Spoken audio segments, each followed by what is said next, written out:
Sinsehsiser Episode 5. I'm Hannah, and I'm here with Stretch. Hello. And the rest of the gang, too. We were just talking about our favorite music to listen to during the fall season. Yes, although the weather has not yet cooled down to the archetypical autumnal temperatures that we would like to see. We're so excited that our favorite season of the year is beginning. Over the years, we've found there are certain artists and albums that really suit the crisp beauty of fall. Yes, let's start by discussing a couple of the Connells records, Boylan Heights and Fun and Games, both of which were released in the late 1980s. I love both of these records. The energy of the songs vary from rocking out to being kind of quiet. The band is often said to have a sound similar to R.E.M. However, there are fans who feel the band is actually better than R.E.M., and still other fans who just don't see the resemblance. Our brother, Horseshoes, says that their music instills in him a forlorn sense of loss. However, the lyrics don't always give in to that mood, and at times come across aloof, ironic, or hopeful. Another fall favorite of ours is the record Sister by Sonic Youth. Our brother Mooman especially enjoys this record. Yes, I am quite a fan of this record myself. When I listen to this, I feel distance, isolation, but also determination. It's like the band recorded this with an us-against-the-world mentality. For me, this record goes well with fall because this is a time when my world gets colder and trees and plants shrivel up to brace themselves against winter. Yes, the various fauna begin to face the harshness that winter will bring, and while they appear to shrink in the face of it, they are actually just steeling themselves for the day when spring arrives again. Yeah. Anyway, an obvious choice for the fall season, with its beautiful colors and skies that alternate between super bright blue and ultra dreary mist gray, is Peter Gabriel era Genesis. Records like Trespass, Foxtrot, Selling England by the Pound, and Nursery Crimes are some of the best for fall. I quite agree, Hannah.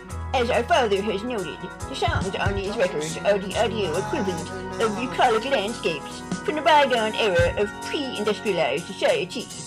Yes, so many songs from these records are all-time favorites of mine.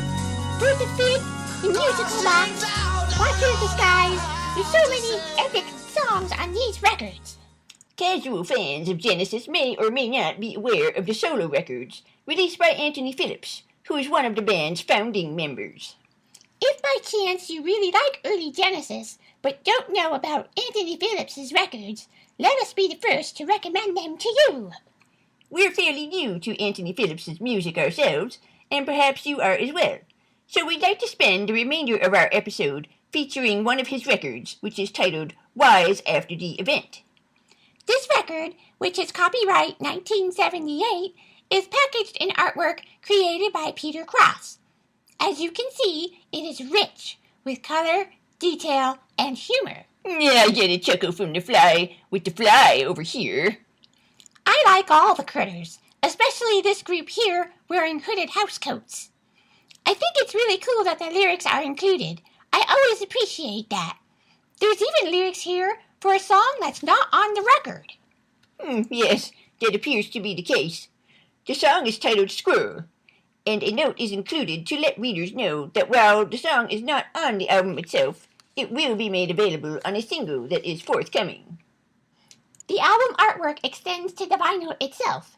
As you see, there are images on both sides of the LP. Picture discs are the best. I concur. Extras such as lyric sheets, booklets, colored vinyl, and picture discs always enhance my album listening experience. And now let us turn to that very topic and discuss the sound and songs of the record. If I didn't go into this knowing Anthony Phillips had played in Genesis at its genesis, it wouldn't surprise me to learn it. There are several sonic similarities here. Yes, the music is pastoral. However, there are less, disturbing interludes.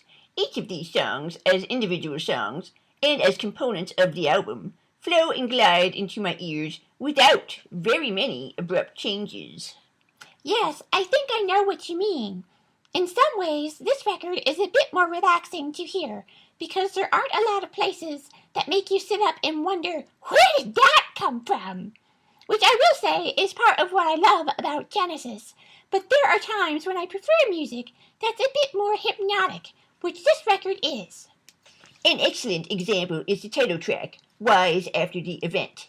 Let's play a bit of that now.